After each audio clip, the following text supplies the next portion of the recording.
guys, welcome back to my channel Aldi Sekarang. Pertama-tama saya ingin mengucapkan Assalamualaikum warahmatullahi wabarakatuh.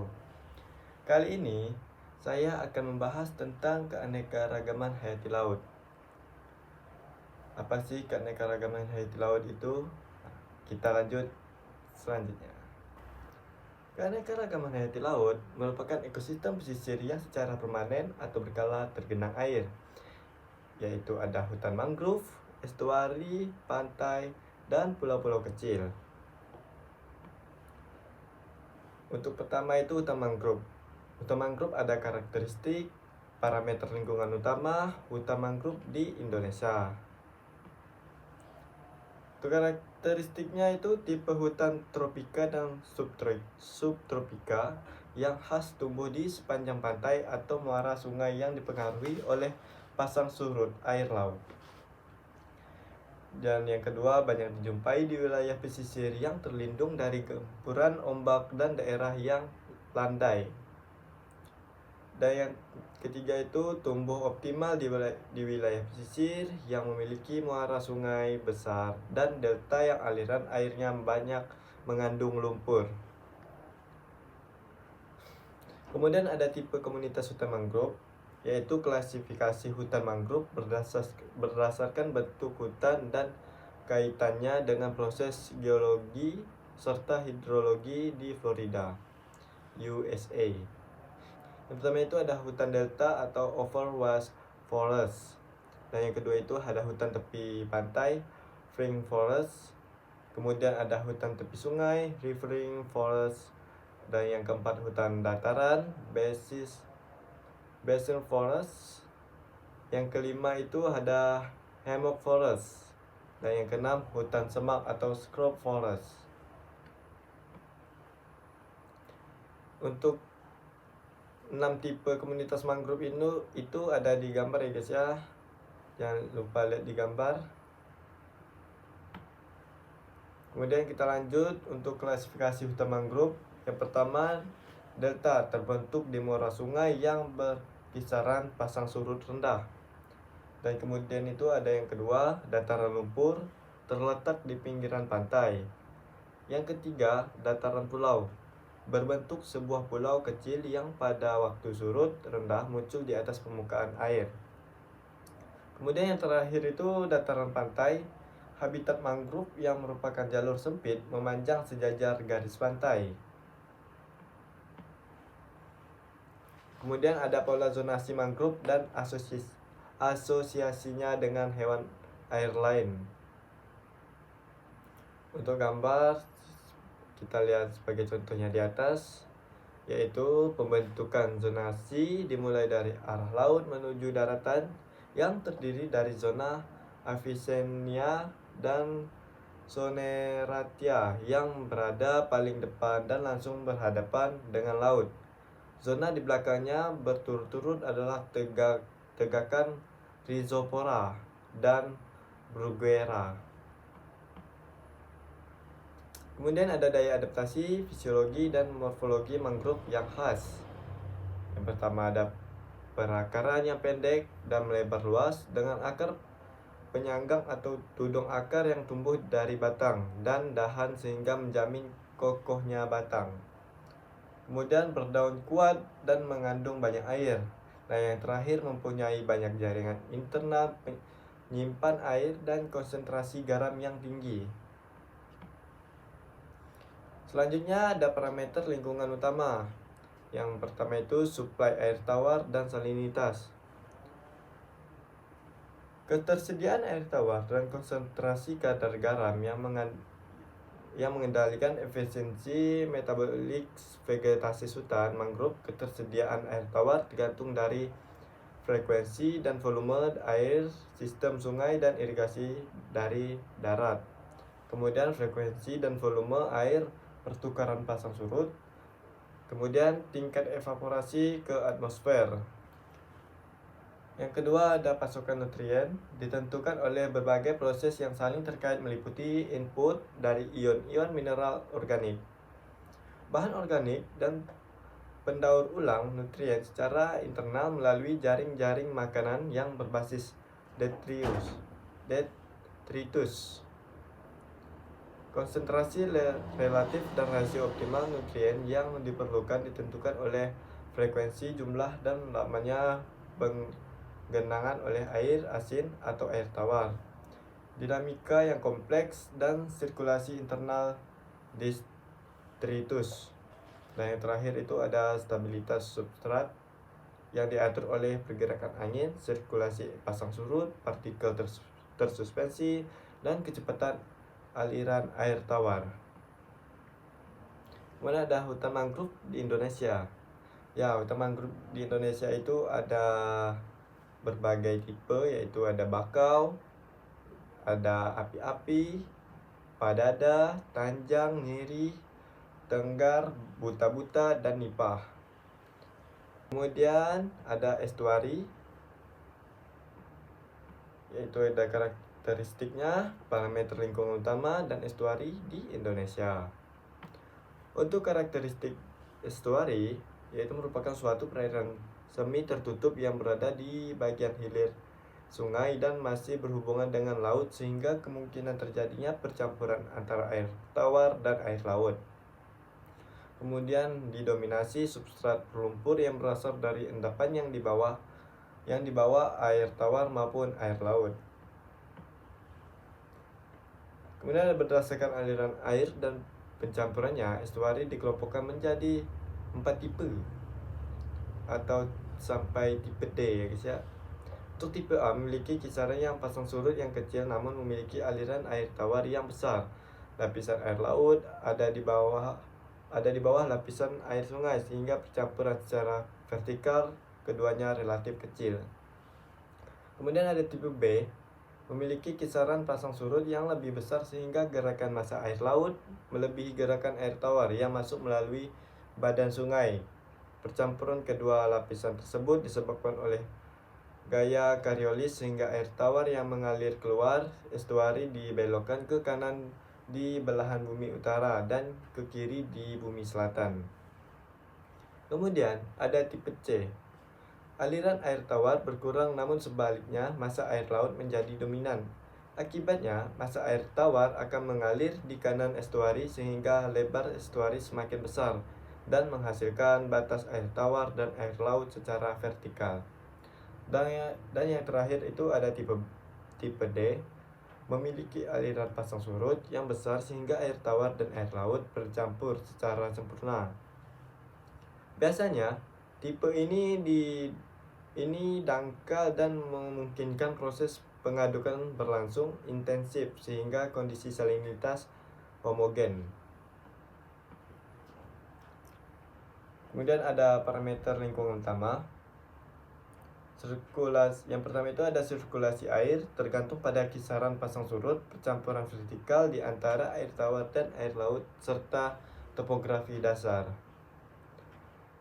Kemudian ada partikel tersuspensi, khususnya terkandung dalam aliran sungai, akan masuk dan terkumulasi di estuari karena kondisi pada saat tertentu cenderung stagnan atau berhenti sejenak, ya guys ya. Kalau stagnan itu, maka partikel sedimen akan mengalami pengendapan sehingga lapisan dasar bertambah tebal dan terjadi pendangkalan yang menyebabkan perubahan morfologi dasar. Kemudian itu ada bahan polutan masuk melalui badan sungai atau aktivitas langsung di estuari dan perairan pantai di sekitarnya. Kandungan polutan yang tinggi menyebabkan kematian dan menurunkan tingkat produktivitas, misalnya polutan minyak, pestisida, dan bahan organik lainnya. Dan yang terakhir itu ada estuari di Indonesia. Yang pertama, ekosistem estuari terbentuk di bagian hilir daerah aliran sungai atau DAS akibat pengaruh curah hujan yang tinggi dan luas daratan yang landai di daerah pesisir seperti Sumatera, Kalimantan, Jawa, dan Papua. Yang kedua, perikanan pantai di dekat estuari dapat menopang pendapatan keluarga. Yang terakhir itu estuari Cimanuk yang berada di Jawa Barat merupakan tempat reproduksi bagi ikan belanak. Kemudian kita lanjut ke pantai yaitu ada karakteristik dan pantai di Indonesia.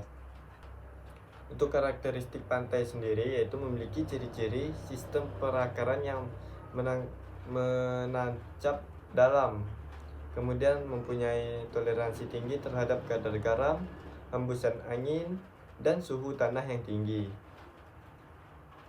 Kemudian menghasilkan buah yang dapat terapung. Dan yang kedua ada 3 zonasi di mana organisme hadir dalam jumlah besar. Yang pertama, zona bagian atas dihuni oleh kepiting atau ghost crab. Kemudian amphipoda. Yang pertama bagian atas dihuni oleh kepiting atau ghost crab, kemudian amphipoda dan crustacea. Yang kedua, zona pertengahan dihuni oleh moluska dan beberapa spesies isopoda. Dan yang ketiga, zona yang lebih rendah dihuni oleh spesies keong atau gastropoda, kepiting atau hipid crab, dan bulu babi. Kemudian itu ada pantai di Indonesia. Yang pertama ada pantai terjal berbatu, terdapat di kawasan tektonik aktif yang tidak pernah stabil karena proses geologi, contohnya pantai barat Sumatera, pantai selatan Jawa, pantai selatan Pulau Lombok, Pulau Flores, Pulau Rote, bagian timur, Pulau Seram Utara, dan utara Papua. Kemudian yang kedua ada pantai landai dan datar, ditemukan di kawasan yang sudah stabil sejak lama yang tidak terjadi pergerakan tanah secara vertikal, kebanyakan ditumbuhi mangrove yang padat dan hutan lahan basah. Yang ketiga ada pantai dengan bukit pasir, terbentuk akibat transportasi sedimen klasik secara horizontal. Bukit pasir dapat mengalami pergerakan apabila puncak kering dipengaruhi oleh butiran air laut, contohnya pantai bagian barat Sumatera, selatan Jawa, dan utara Madura.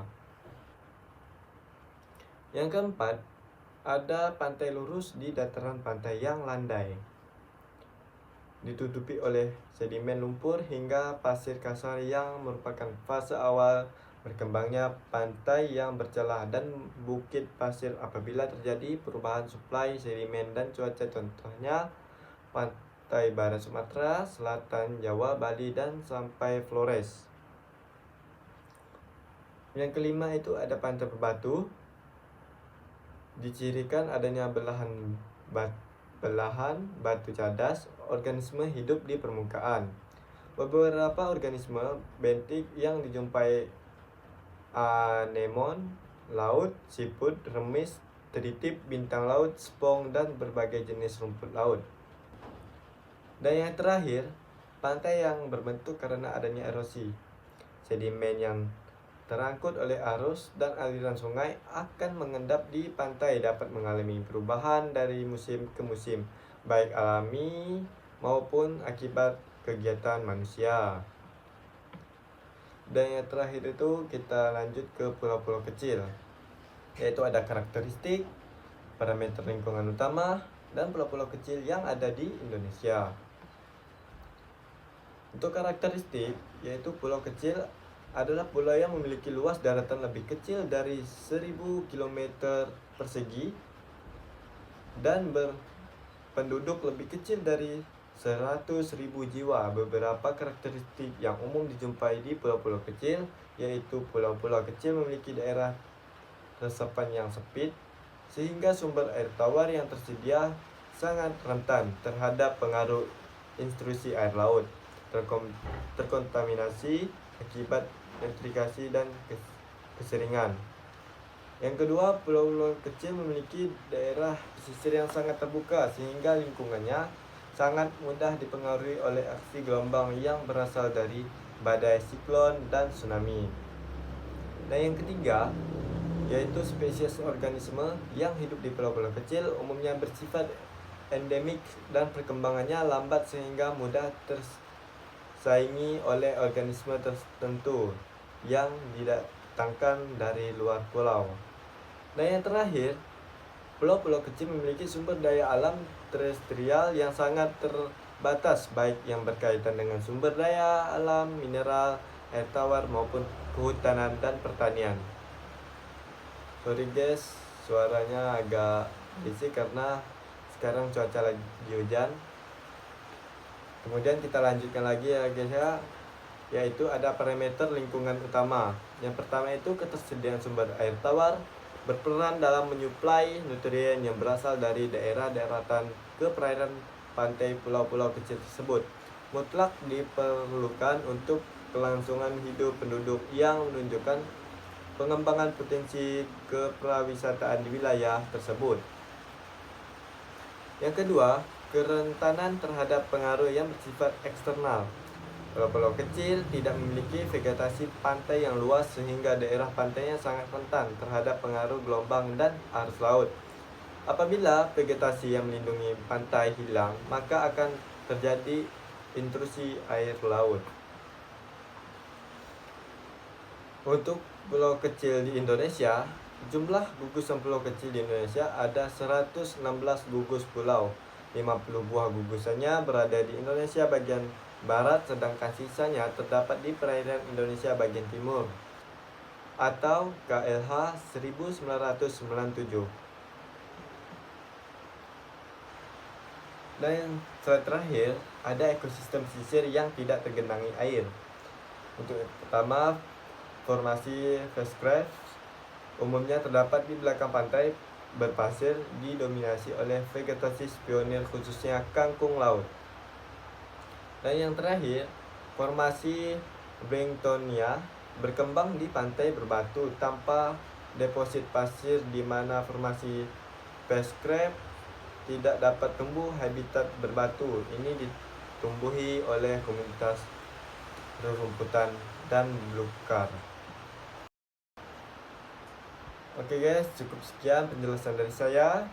Kurang lebihnya saya mohon maaf. Terima kasih yang sudah menonton. Jangan lupa like, komen, dan subscribe. Wassalamualaikum warahmatullahi wabarakatuh.